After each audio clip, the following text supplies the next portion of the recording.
Hey kids, welcome to another math video. This is for Module 6, Lesson 6 homework. And this lesson is pretty challenging. I really highly recommend that you watch the problem set video that I posted before watching this homework video. It has some great notes, strategies, tips to help you understand this concept a little bit better. But anyway, this is the homework, and so let's jump right in. You should have a straight edge handy and two colored pencils or crayons, red and blue, or just two opposite colors. If you don't have red and blue, that's fine. You could use, say, purple or green in place of the blue, and that's fine, and use orange or yellow in place of red. So just use two different colors. That's really the important thing, is that they're different. All right, so we're going to jump right in. Plot and label the following points on the coordinate plane. And first of all, you might remember what I said. Look at what your coordinate pairs are and look at the number line. What are we counting by?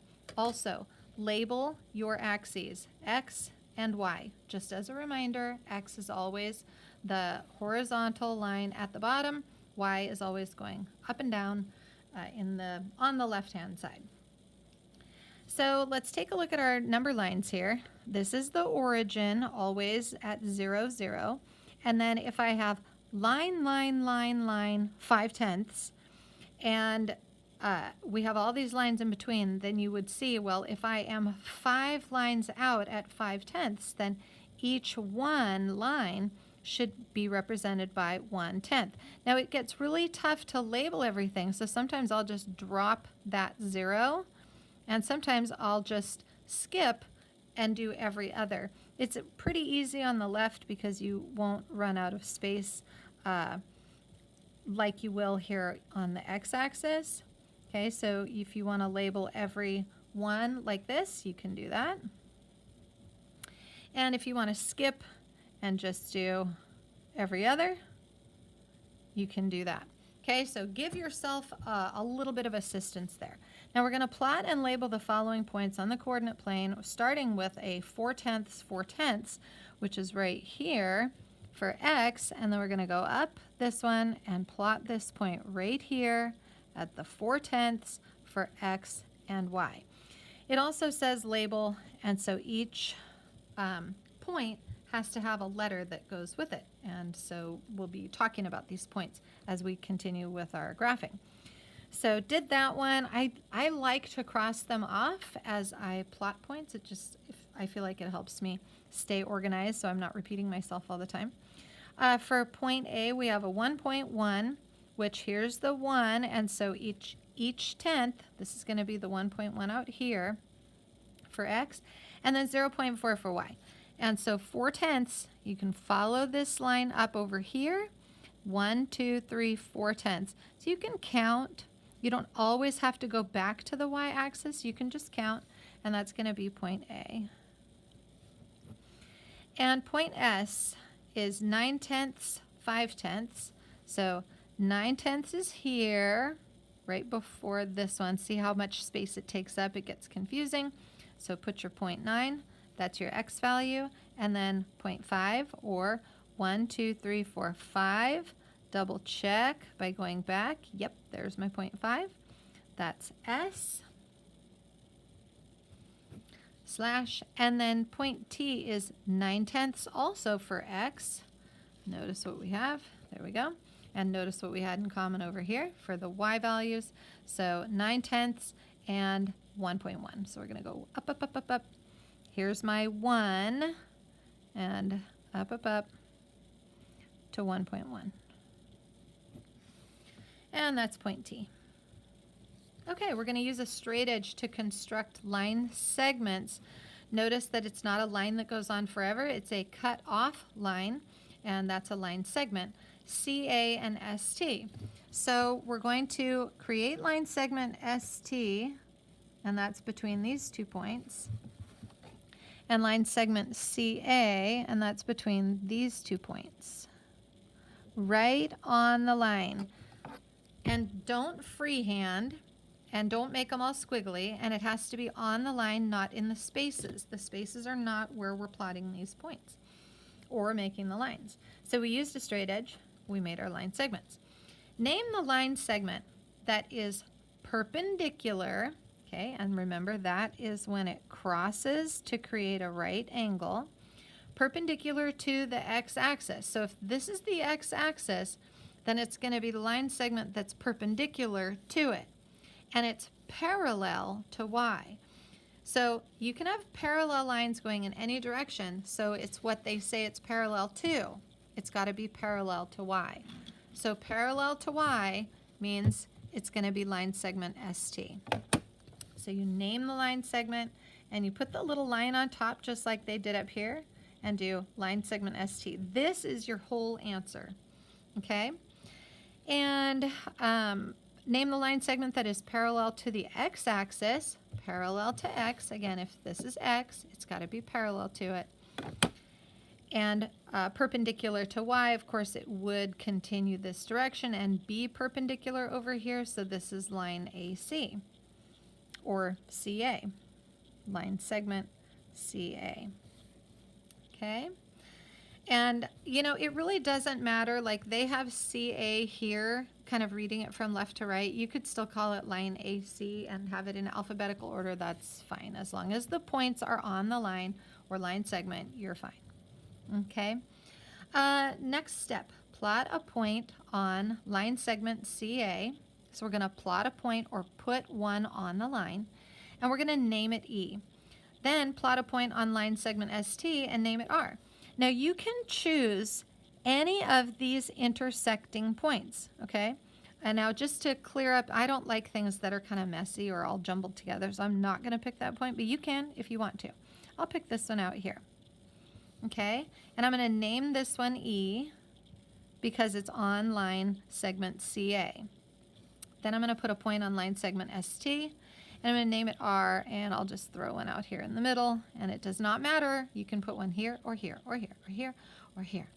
Okay, did that. Now write the coordinates of points E and R. Now yours might not match mine.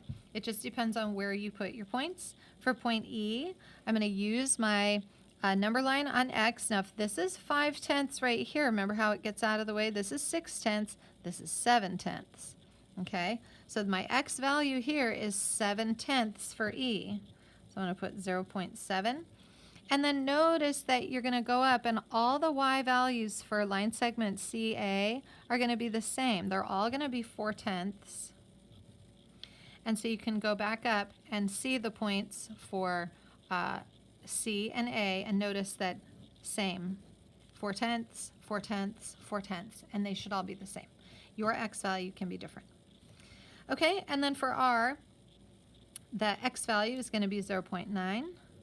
And like we noticed up here for S and T, the X value is 0.9. And your R point can be different because we're going to have for Y, you have the options of the 6/10, 7/10, 8/10, 9/10, or 1.0 or 10/10, however you want to say it. But mine is at 8/10. Okay, so this can vary, or I can say any between 6/10 to 1, okay, for point R. And then this one can be anything from 5/10 to 1. And that would be for your X value. So I hope that is pretty clear. But this must be, and this must be the same. Okay? All right, let's move on, because there's a little bit of coloring in your future. All right. Construct line M such that, and I love how they write this, it just means so, don't get confused, such that the Y coordinate of every point, okay, is 1.5. The Y coordinate of every point is 1.5. That means the second number in your ordered pair. And construct, and that's for M, and construct line N such that the X coordinate of every point is 5.5. Okay, and that's going to be for N. So you can have any other number here. And so I always like to have a few little sample points. And I will try to keep things very simple. I'll do like a 2 and a 3 and a 4 because I just want it to be very simple. Okay? But the y coordinate has to be 1.5. So you're given your directions for this one. So all the y's are 1.5. And then for n, the x's are all 5.5. So come up with something on your own, and you do not have to match mine. I'm simply saying, hey, if you get confused by this, just use whole numbers. If you want to challenge yourself, use something different. What are we counting by? Always look at your number line. We're counting by halves, so you have lots of options. You can have half numbers if you think that's fun. Okay, so you can do whatever you want.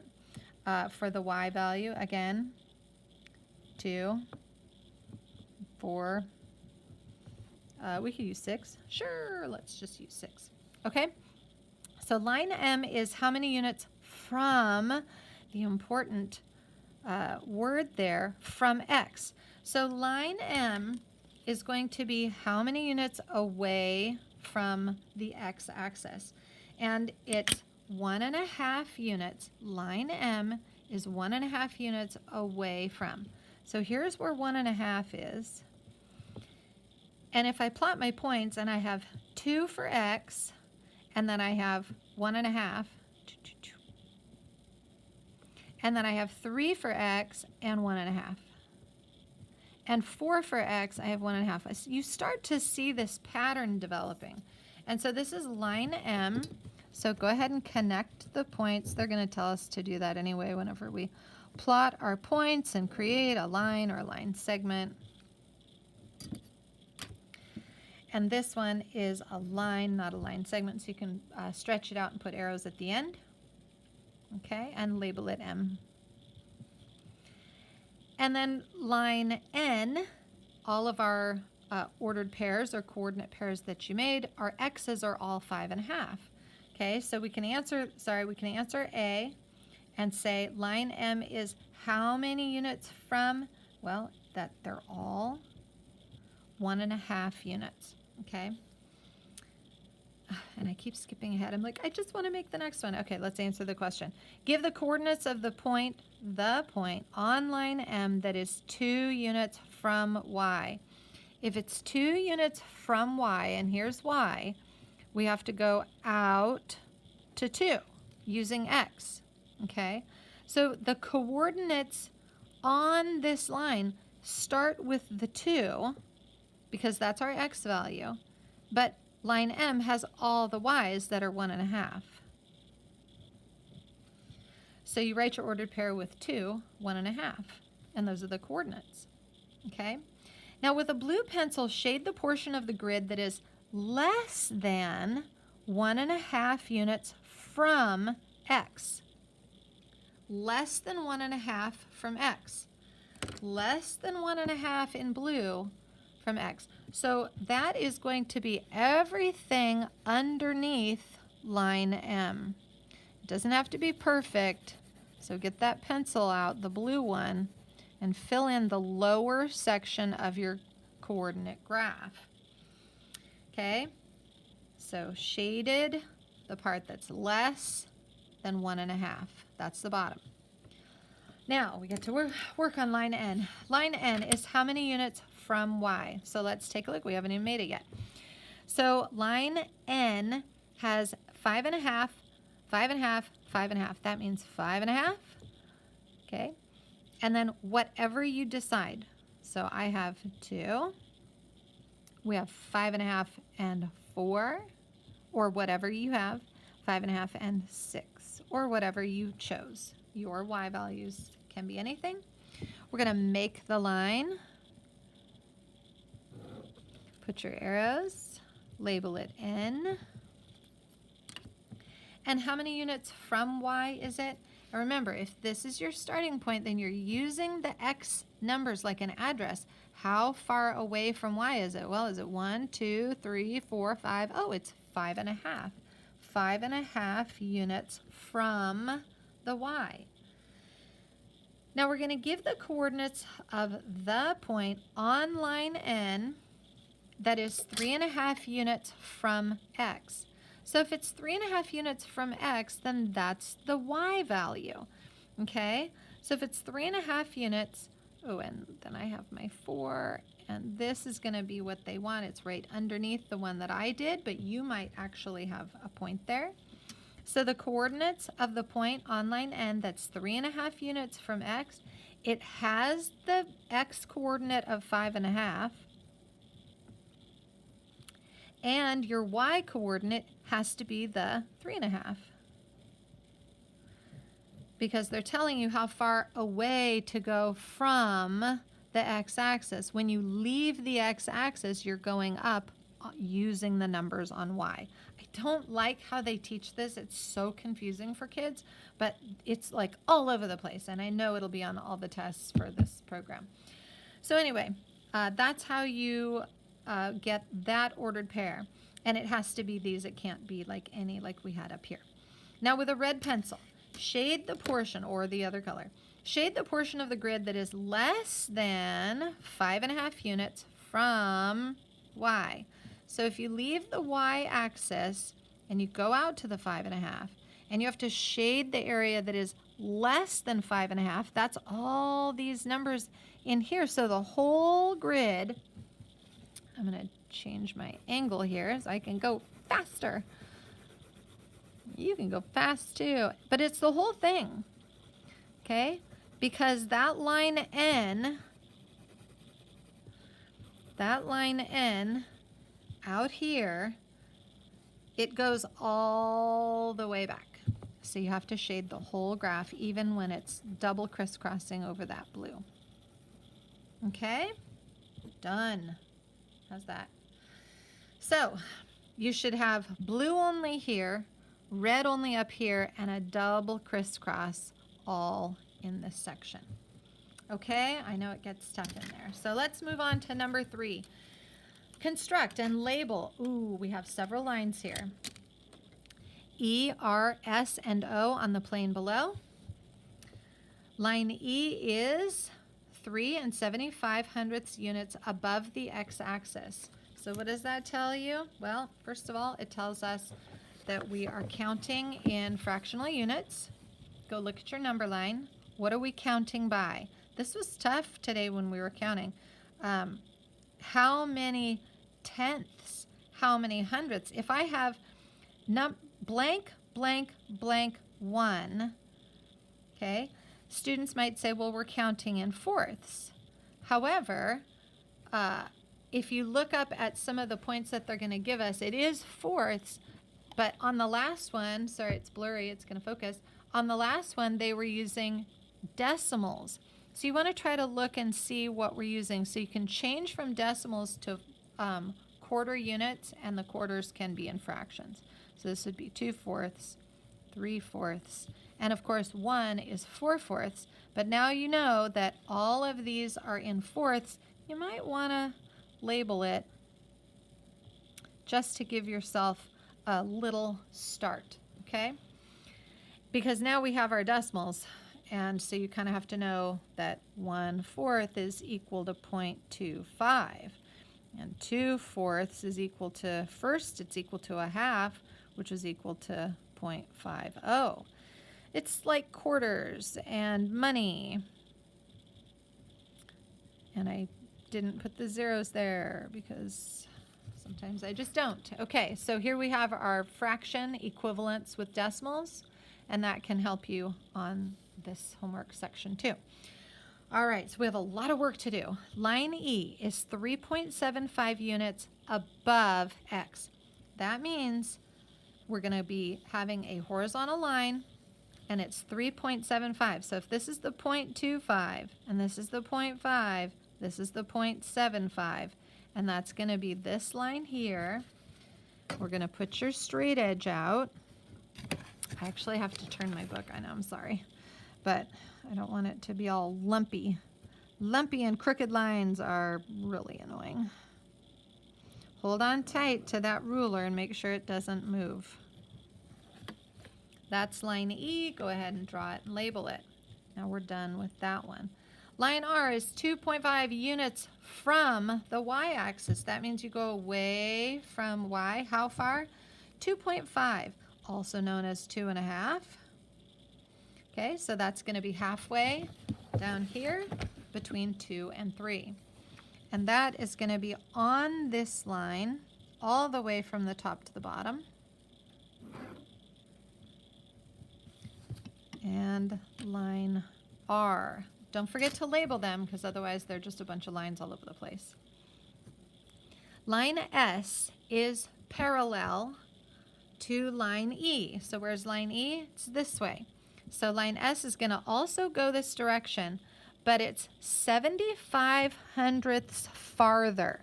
Now when you see 75 hundredths farther, how many lines is that? Okay, if each line is 0.25 or 1/4, then that's going to be 3 of them, 25, 50, 75. Okay, farther from the x-axis. So when you have line E, and it's all the way out here, and I need to go 3 more lines, 1, 2, 3, guess what? It's right at the top. And that's line S, and again, I'm going to open up and hold your ruler very carefully and label line S. Okay? Farther from X. It's farther away, again, back and forth. It's farther away from X. Line O is perpendicular to lines S and E. Now, if S and E go this way, then perpendicular means it's going this way. And it passes through the point 3 1/4, 3 1/4. Go back down here. 1, 2, 3. 3 1/4 is here. Okay, so it's on this one. 1, 2, 3. 3 1/4 is here. So I'm going to go up this line and I'm going to go out this line until we meet in the middle. I'm going to put my point, and we know that this is perpendicular to S and E. That means that my line is going to be a vertical line all the way top to bottom, going through the 3 1/4 on the x-axis.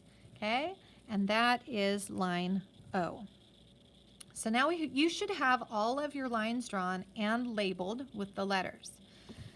Okay, so now we have to do a little bit of coloring. We're going to complete the following tasks on the plane. Using a blue pencil, or purple, or green, or whatever you have. Shade the region that contains the points that are more than 2.5 units.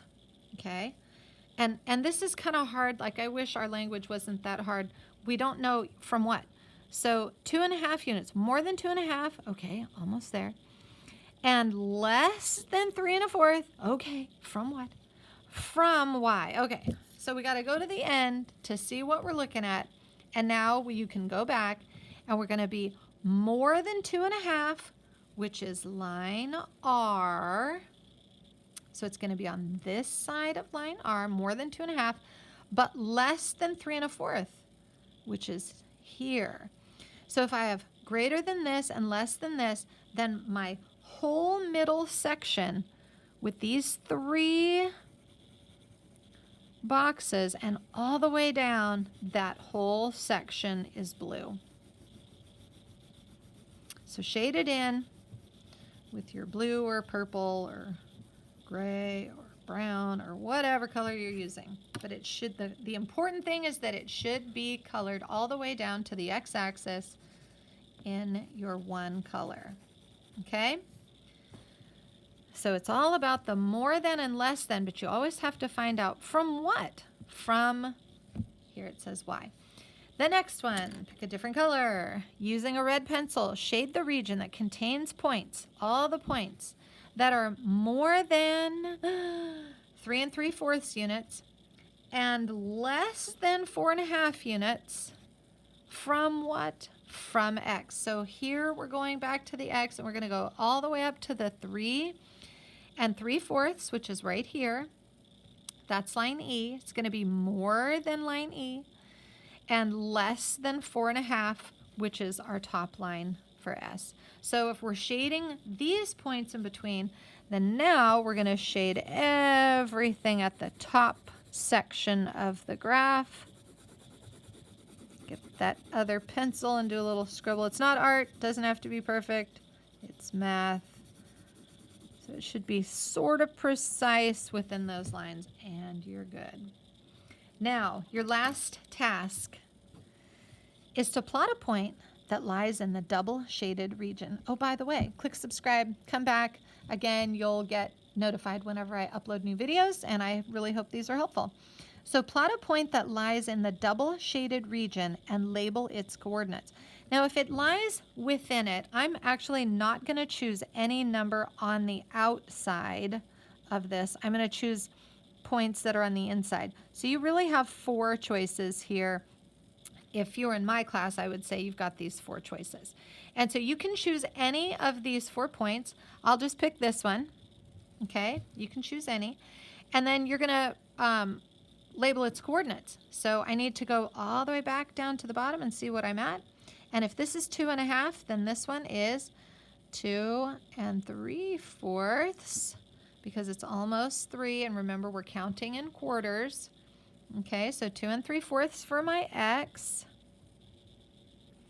And my Y, you go back up here and look at that. It just happens to be on 4. So that is your crazy challenging homework for lesson 6 in module 6. I hope this is helpful, and we will see you on the next video. Goodbye for now.